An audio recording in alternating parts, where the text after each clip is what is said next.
Hey y'all, welcome to the channel. I'm Task Force Bourbon.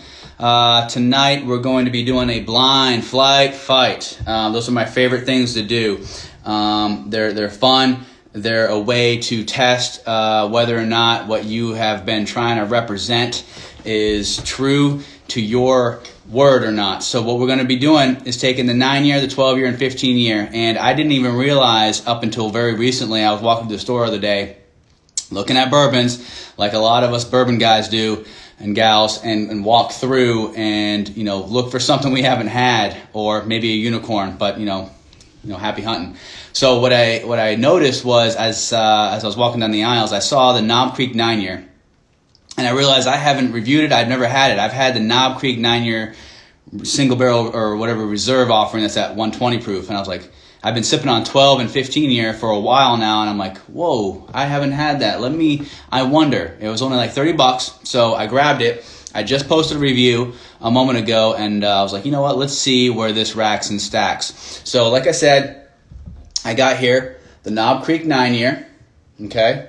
And then I've got the Knob Creek 12-year, which won, was it the 2020? Was it Whiskey of the Year or number 2 Whiskey of the Year? It was pretty high up there. And then the Knob Creek 15-year. So to date, that's their oldest age-stated Knob Creek that they have. So recently, there's knowledge that there's the 18-year age-stated bourbon coming out soon. And we can only hope that means that trend is going to continue in a few years. Hopefully, we'll see Knob Creek, what's that, 18, 19, 20, 21. I'm bad at math, public math. 21. Knob Creek 21. And sign me up. I love 2-decade-old year-age stated bourbons. So, if that's a thing, let's hope it's a thing, and I'll be first in line, I tell you, I promise you. So anyways, what we have today is the 9, 12, and 15. So a little bit about Knob Creek, just as a background before we get started. It was created by Beam's grandson, Booker No, who after joining the family business in 1950 was promoted to master distiller just 10 years later. Pretty impressive.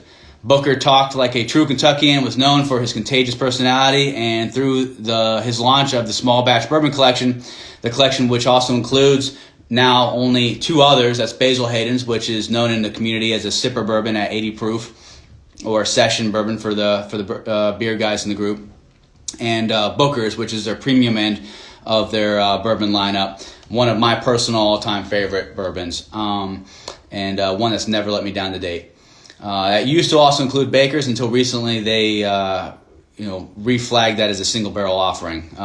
Both the small batch and single barrel are ones I'm fans of as well. So I am a Beam fan when it comes to their medium to premium and stuff. So he's also often credited as the father of the small batch movement. Knob Creek has taken its name from a small water source, Knob Creek, that ran through President Abraham Lincoln's childhood farm.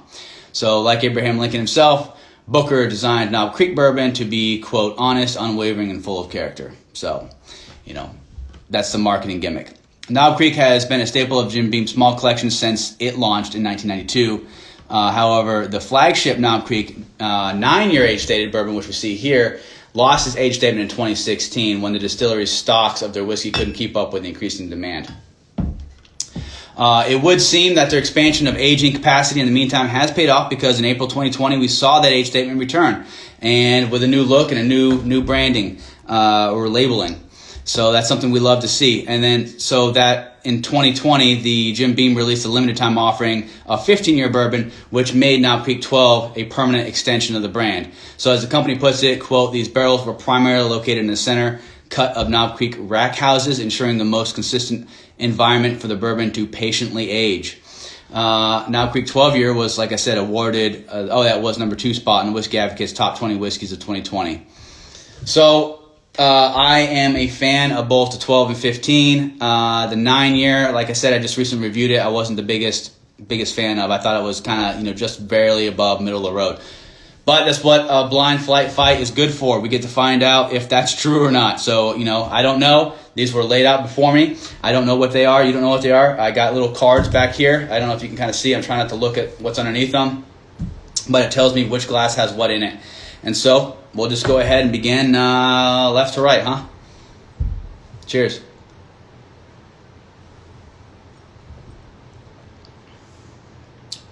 So I did a little bit of blasphemy. I didn't, give a good nosing first. I just went straight for the kill shot. But this one I can tell has a good amount of oak to it. There's definitely some age here. If I was, a betting man, I would say this is probably anywhere between 12 and 15 years. But that would probably make sense. I would say that this is definitely not the 9-year.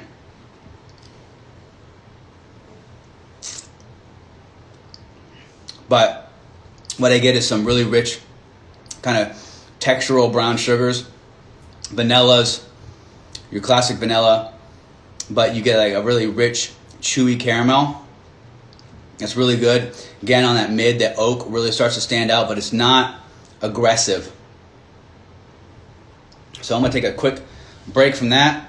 I'm not going to rinse between these three the first go around, but I do got a little water glass here that I'll take a sip from in a moment.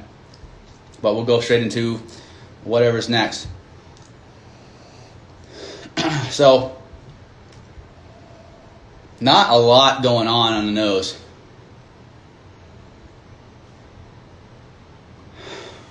Really just a lot of classic bourbon flavors here. Nothing to write home to mom about. You got your vanillas, your caramels. But you can tell it's darker. I mean, look at that. Look how dark that is. That looks pretty dark. So again, betting man based on aroma and color, I'm going to guess 12 to 15 years on this one.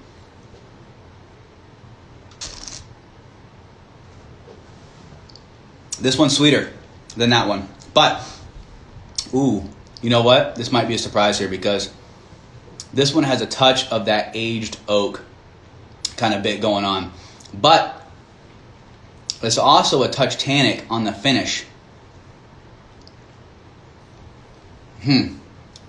So I actually think I enjoy, out of these two thus far, glass one for me more. I think the thing's in reverse, so maybe it looks like glass three, but this one right here, I think I like this one better. There's more of a balance. That oak kind of is more prominent, but it hasn't quite got tannic. But there is aged, which is weird. You'd think maybe you got the aged oak flavor, which might suggest it's the older one, but it's tannic, which you'd start to see those types of impurities might, to be removed as a bourbon ages in its barrel.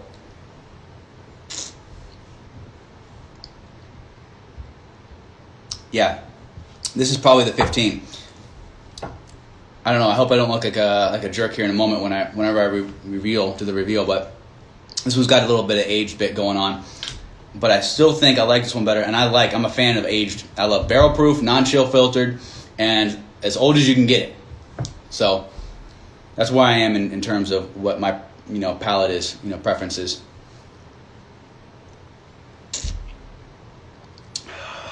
Ooh. So this isn't bad. You can tell they're all within the family, but I'm gonna guess this is a 9-year, and that's because I get a lot of young flavors. I know I reviewed it early on as well, or just a moment ago, but this one has some of those young grainy notes. The word flashes to the mind green, like green grains, like a green corn, before it's ripe and ready to eat. Like you get it at the store and it's kind of like that white corn. It's got a lot of that going on. And again, another note, which I just had a moment ago, so maybe I'm cheating here by just having 9 so recently, but I think this is probably the 9 because there's like 2 prominent grain notes on here, and they're younger in the sense they taste like they're young or fresher.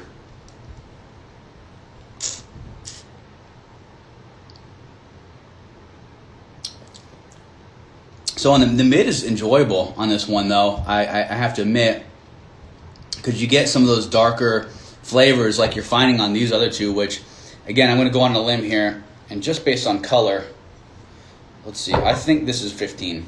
I'm going to guess. I might be wrong here, but you can tell like there's a bit of a color difference. This one's slightly darker, right, than this one.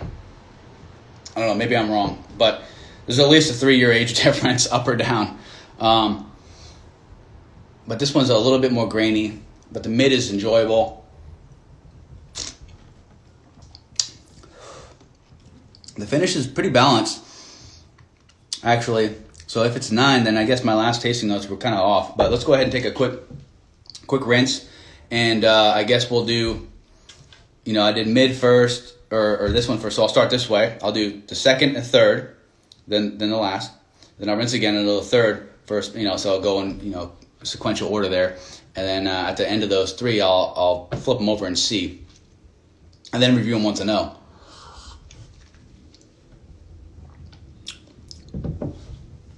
So if you have any questions, go ahead, shoot them out. I'm going to treat this like a live session. I usually save Q&A to the end, but if you have anything, feel free to send it my way. I'll watch for it and try to answer to the best of my knowledge. All right. So I'll go ahead and start in with the middle one this time.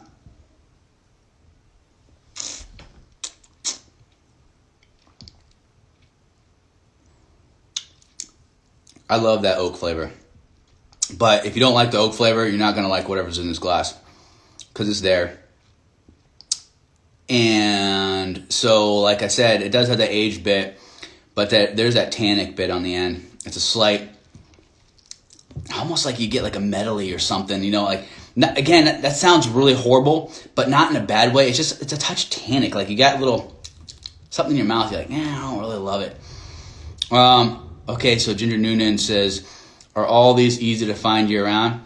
Yes, they are. So the 9-year is a very consistent thing you'll see on pretty much any liquor store you walk into. You'll see the 9-year. I think they're roughly $30 to $40.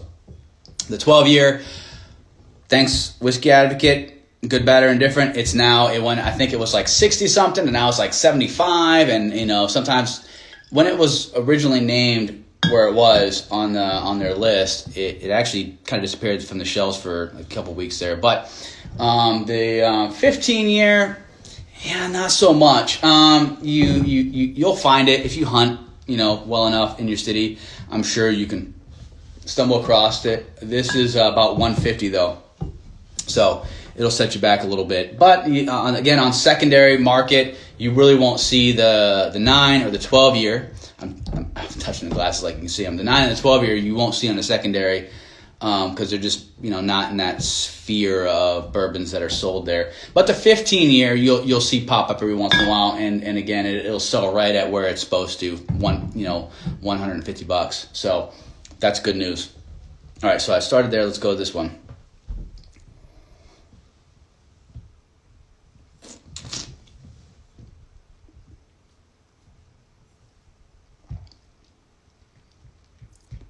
You know what? If this is a 9-year, I'm not mad at it. Maybe I'm just because I've had a few sips of bourbons now. But there is on that mid, it starts out grainy, and I don't like it. And then it goes mid, and I'm like, there's a bit of an age statement there. And let's be honest, 9 years not bad. I would say 8 to 12 is a nice sweet spot for bourbon. So 9-year fits snugly into that, right? And I think like you can call me what you will, but I like Blanton's, I like Eagle Rare, Tater or not, whatever you want to call me. But Eagle Rare is a 10-year age stated bourbon. Sometimes that disappears off its label, but generally 10 years age stated bourbon. And I think it's really well done for what it's supposed to sell for. I will caveat. All right, so we'll move on to the glass one. What I thought or I think is a 12-year.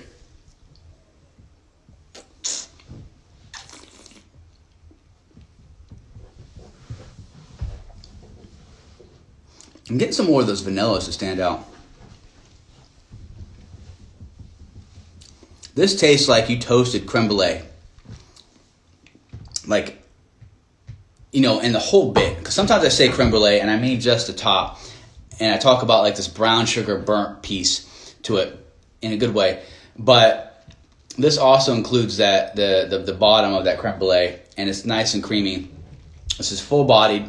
Both these are full-bodied. And you go to like a light, bodied here. And I guess you might, I don't know if you could argue medium or not. But I think this is generally a light body. These two are high medium to full, but Let's see.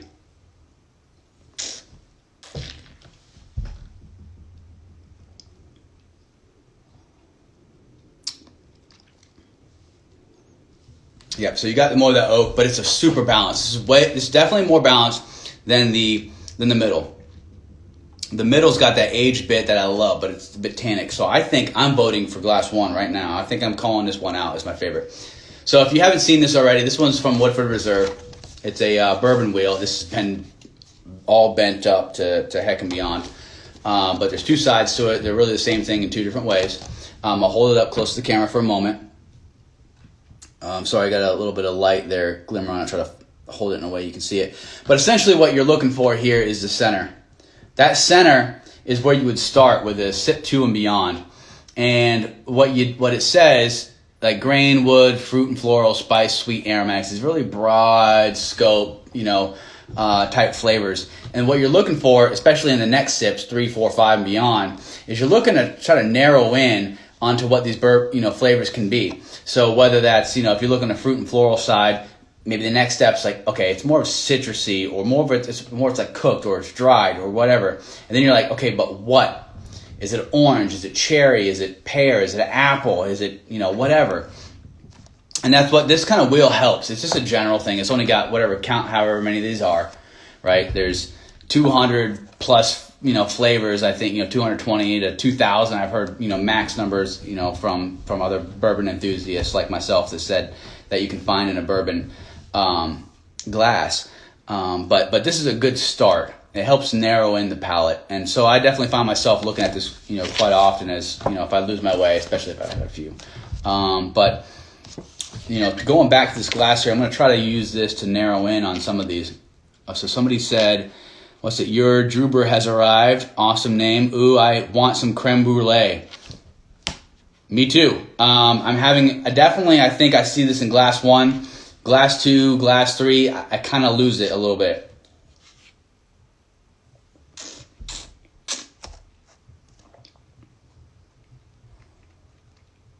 There's a touch floral bit going on. Right in the mid, it's very flash. I was going to say like a honeysuckle for like half a sec. Because that sweet bits you get from the mid. But it's more of a herbal kind of thing going. And so I'm going to just generally categorize that as a honeysuckle, because it kind of captures both sides of that, thing I'm feeling. All right, so this is my second tasting, and I went, 2, 3, and then 1. And then so what I'm going to do is take a quick rinse, and I'm going to go now 3, 1, and 2. So let's go ahead and rinse and repeat. Ginger Noonan, awesome flavor wheel. Can we see the bottles again before you close out the video? Absolutely. So while I'm taking a sip here, a break. Here's the 9-year. It's 100 proof, all of the others. And just do a full 360. Nothing special on the back there. So that's the 9-year, the 12 years. Got the blue label with the 12 right there on it. They're facing on what's my left side. But the 15-year switches it up a little bit, and it puts it on the right side of the label. But other than that, they're all the same other than the color. They're pretty lockstep with one another. Oh, man, where was I? I was 3, right? I was 3. I had to start with this one. All right, so the aroma, very light. It's almost absent.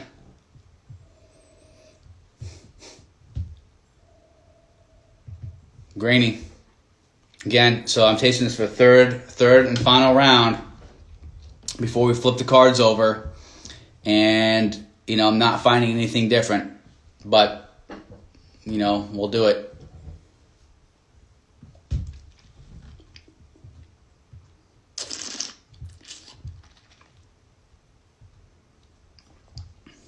So what I'm doing is I'm doing like this, Kentucky Chew, where I kind of wash it around. Not quite Listerine style, but you're trying to hit all the different parts of the tongue, the sweet, sour, savory, umami, all that. Trying to coat it all, trying to capture every bit you can. You know, if this is in fact the 9-year, I'm getting a bit of a cooked fruit. It's almost like a cooked pear. I tasted blackberry last time, but what I tasted on 9-year, which again I think this is the 9-year, was a blackberry, unsweet blackberry, not like that tart stuff you get on a blackberry. But I think what I was tasting there was something that added just a touch of depth. And I think now, if this is in fact 9, that this like a cooked pear or something, in like a flavorful way.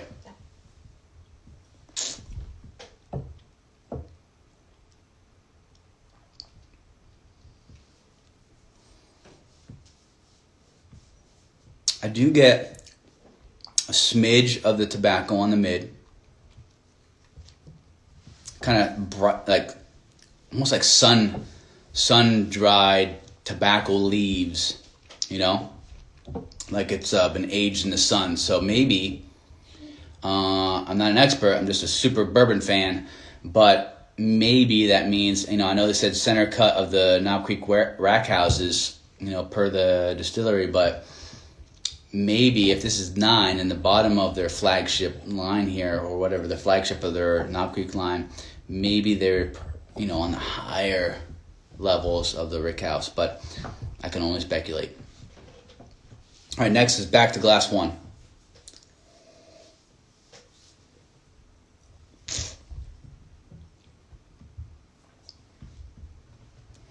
You know what? I'm starting to get those flavors to be evolved on the mid.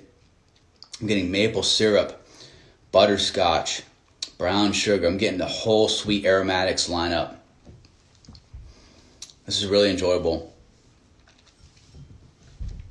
The finish is it just lingers on a super well-balanced, oak.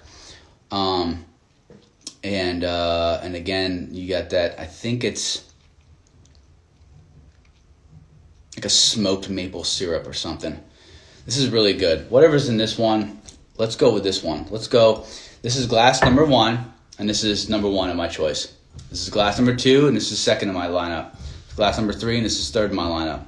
So I'm going to finish off, and then we're going to flip the cards. I'm going to find out, what the deal is.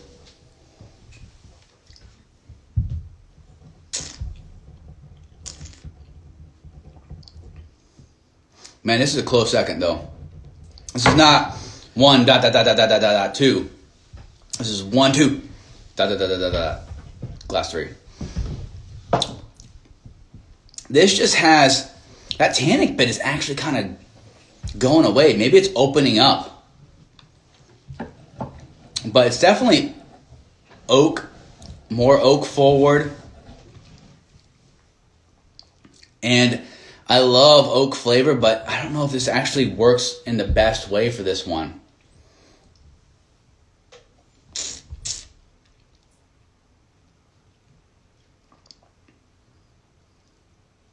You know what, though? I'm going to take that back. I'm going to retract that statement. This wet oak bit on the mid, the aged oak piece, it's pretty scrumptious. But I'm still going to stand by it. I'm going to go glass 1, glass 2, glass 3. In that order, I'm going to say number 1, number 2, number 3. And I think this is, I hope I'm right. I think this is 12-year, 15-year, and 9-year. All right, glass 1, ready for the flip? Everybody ready? All right. What's it say? 12-year. Yes. All right. What's it say? 15. Yes. All right. And that leaves 9. So, well, that's what you get when you drink a lot of bourbon, I guess. But, yeah, I think the 12's probably that like I said, that sweet spot. When I said earlier the 8 to the whatever I said was the sweet spot. It wasn't quite to 15. This fits snugly in there, or the 9 fits snugly in there, but the 12 is on the higher end of that age-stated area, and I definitely like the 12 much better. So it goes like I said, 1 2 ... glass 3. So, which is kind of I guess kind of makes sense. You know it did end up the number 2 spot of 2020.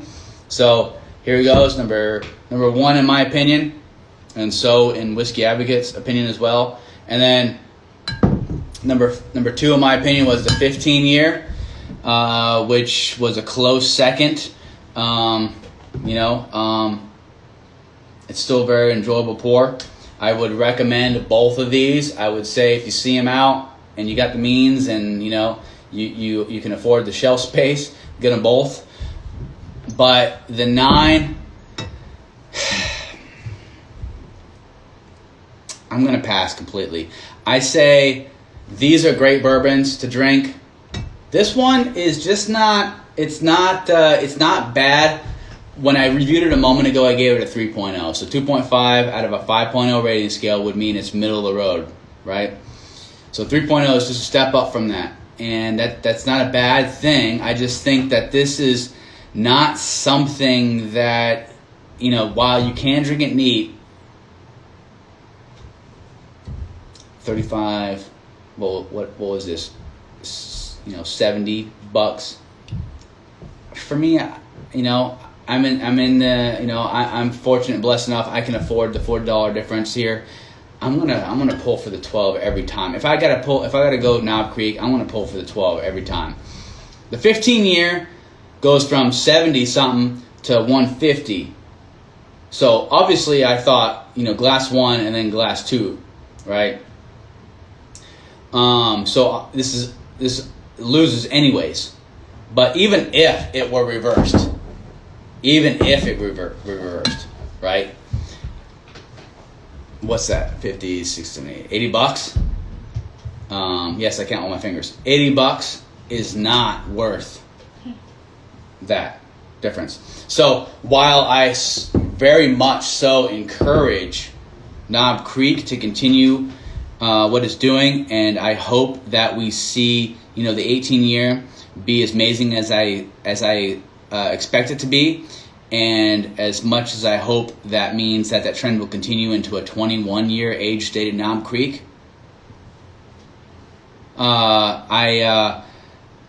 I think the 15 just slightly missed the mark. I don't know why. But with that, now that we know what these bourbons are, I'm going to rinse real quick. I'm going to go from favorite to best, so in order.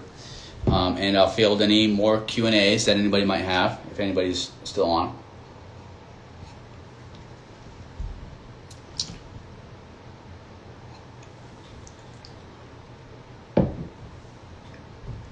All right, so back to what we now know to be the 12 year.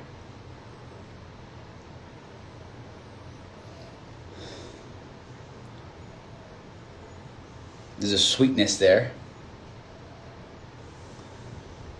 Greg 7515, thanks for joining.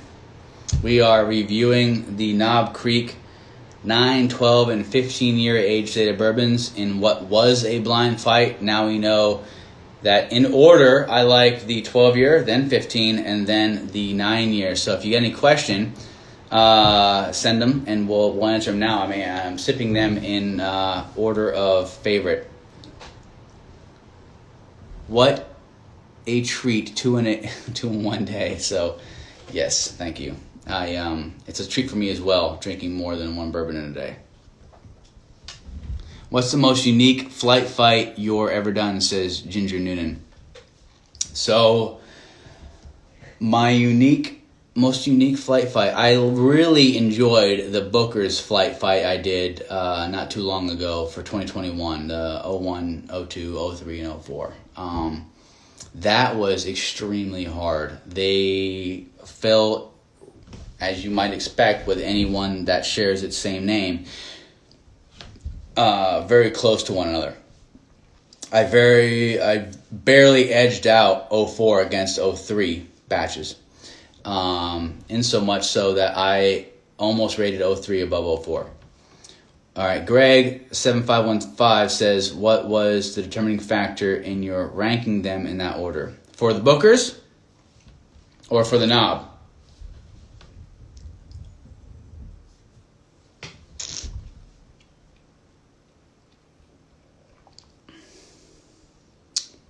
Okay, so if we're talking about the knob, then what we got here is a 12-year, and it's just a balance, I think, that I'm looking for here. Is for me to rate a perfect bourbon, I'm looking for the complexity. Knob, great. Okay, so good. We're talking about knob. So, like I said, we're talking about complexity. We're talking about balance. We're talking about something that stands out, right? It's sort of like when Hollywood says you have the it, right? Nobody can define the it.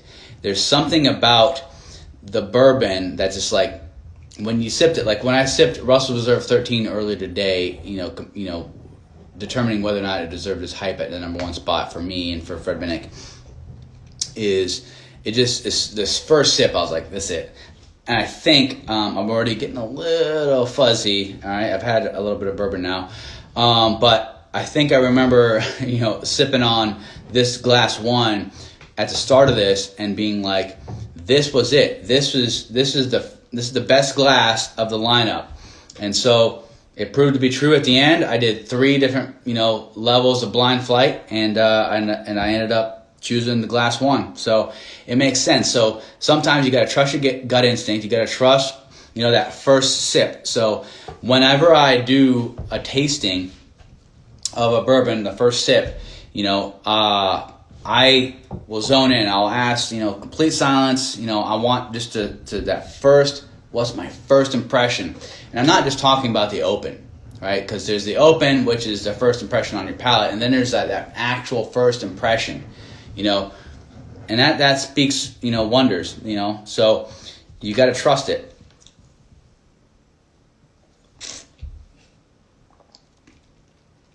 So yeah, this is very sweet.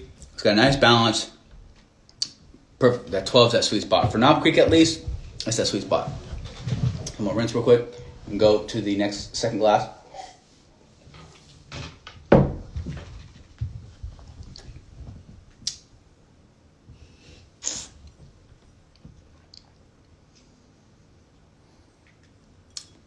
Again, close second. So I guess I'm just revalidating what I said already. But this is a close second. It's a bit more oaky. It's got a bit of the aged oak, but what it loses from the glass one is those dark, rich flavors like the brown sugar, that creme brulee I was talking about earlier on glass two. So it gets more oaky, and again, I'm surprised to say it, but not in a fantastic way. I love oak. I love aged oak. I love old bourbons, but this one just it seems to focus in on it just a touch too much. And then this one, I'm kind of dreading this one.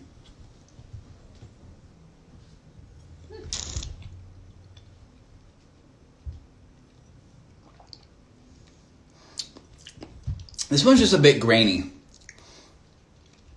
It tastes younger than the rest, which it is. This is the 9, 12, 15, the 3 years separating each. And you got 6 years, math, separating, between, this one and this one. But, so it's quite a hell of a jump to go from 15 to 9.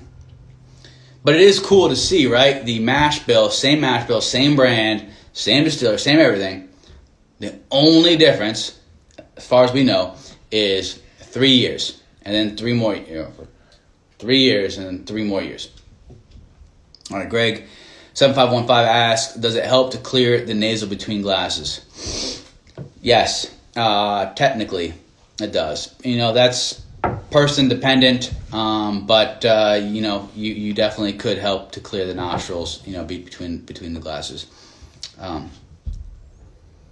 Speaking of the nose, you smell a lot of corn on this, a lot of vanilla. It's a really simple bourbon. It's fine, but it's nothing great. Well, guys, there you have it. We ended up with 12 as number 1, 15 as number 2, and then number 9 as number 3. Does it bleed, or how can that affect each taste? Says Greg.